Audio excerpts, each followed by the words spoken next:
If you have a car, I would definitely suggest that you visit the Orleans Island. Have you heard about it?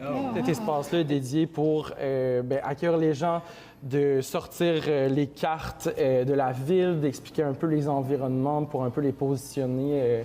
Vu que la plupart des gens, c'est la première fois qu'ils viennent à Québec. Est-ce qu'il y a des choses qui surprendraient les gens qui intéressent les touristes dans notre ville? Je reçois vraiment beaucoup de gens qui aimeraient vraiment s'imprégner de la culture locale, qui veulent vraiment sortir des murs du Vieux-Québec pour aller vivre vraiment plus au niveau de qu'est-ce qu'un loco ferait, où un loco irait. Par exemple, dernièrement, j'ai envoyé quelqu'un, il m'a demandé, toi, spécifiquement, c'était où ta meilleure crèmerie? Là, je l'ai envoyé au Aberdeen, sur la rue Aberdeen, coin quartier. Les endroits que les touristes veulent voir à Québec, c'est quoi? On est quand même situé très proche du Château Frontenac. J'ensterre ça sur ma petite carte dans le trajet habituel. Ensuite de ça, je vais faire descendre un peu plus dans le Petit Champlain où est-ce qu'on va plus découvrir là, les rues avec les petits cafés, les petites boutiques.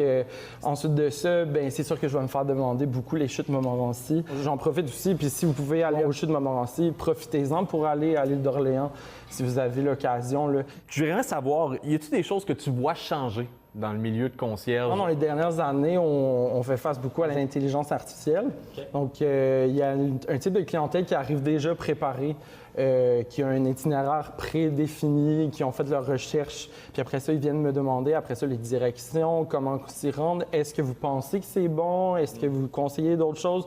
Donc, ça va être plus du raffinement en ce moment-là. Dirais-tu que l'intelligence artificielle les conseille bien? C'est très touriste. C'est très axé sur les choses qui sont très populaires, mais c'est pas nécessairement parce que c'est populaire que c'est les meilleures options.